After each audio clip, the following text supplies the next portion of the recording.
கிறிஸ்து அவரை பலப்படுத்தின பிறகு என்னை நேசிக்கிறாயா அப்படின்னு சொல்லி என் ஆடுகளை மேய்ப்பாயாக அப்படின்ற கட்டளையும் கொடுத்து அவரை பலப்படுத்தின பிறகு அரசியல் சூழ்நிலைகள் எல்லாம் மாறிடுச்சா அப்படின்னா எதுவுமே மாறல.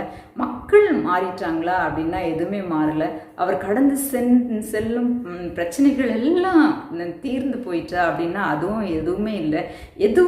மற்ற எதுவுமே மாறலை. ஆனால் எல்லாவற்றையும் எதிர்கொள்ள பேதுரு துணிச்சல் உள்ளவராக இயேசுவை பின்பற்றி சென்றதை நாம் பார்க்கிறோம்.